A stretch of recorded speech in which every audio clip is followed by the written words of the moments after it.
मी 2018ला शिवसेनेत आलो. तो पण एक संघ शिवसेना होती.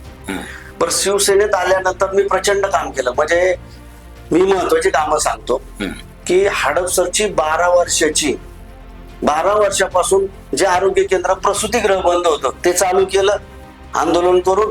ती माझी चूक झाली का? हडपसर मंडईमध्ये 1,20,00,000चं बजेट आणून 60 वर्षात कधी बदलले नाही असे पत्रे, रंगरंगोटी, गेट, खाली पाणी जे गुडघाभर साठत होतं ते साठायचं बंद झालं.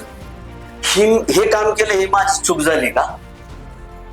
मी 60 वर्षात कधी दोन्ही ओढे साफ झाले नाहीत असे स्वतः उभं राहून दोन जेसीबीत काम करणार 6 जेसीबी लावून 6 सब इंजिनियर माझ्या बरोबर राहून मी अभूतपूर्व असे ओढे साफ केले की आजपर्यंत कधी पुढे पाणी आलं नाही. ही माझी चूक झाली का?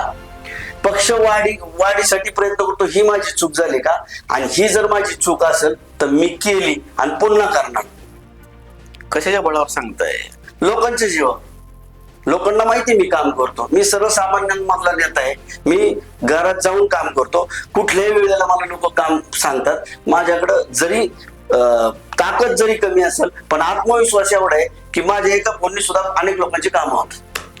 पण ज्या लोकांच्या बळावर तुम्ही ठामपणाने या सगळ्या गोष्टी सांगताय किंवा पक्षाला जाब विचारतायत की या सगळ्या माझ्या चुका आहेत का आणि या चुका असतील तर मी त्या चुका पुन्हा करेन, तर त्या तुमच्या पाठबळाला, तुमच्या जनतेला, तुमच्या लोकांना तुम्ही काय सांगाल? त्याच्यावरून काय अपेक्षा आहेत? सर्व हडपसर प्रभागातील नागरिकांना माहिती आहे की तात्यांनी हडपसर परिसरामध्ये अनेक विविध पैलूतून काम केलं. कधी कुठला बडेजाव केला नाही, कधी कुणाचा अपमान केला नाही, कधी कुणाला एखादं काम होणार नसेल तरी पण ते प्रयत्न करून केले. मी त्यांना एवढंच सांगेल की जरी पक्षाच्या यंत्रणेने जरी माझ्यावर अन्याय केला असेल तरी पण मला तुमच्याकडनं अपेक्षा आहेत. कारण मी तुमच्यासाठी अहोरात्र काम केलंय.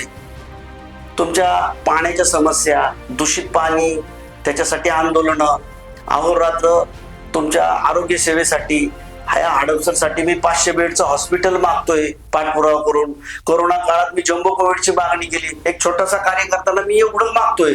ऍक्च्युली माझ्या ताकदीपेक्षा मी जास्त मागतोय, तरी परंतु मी मागितलं.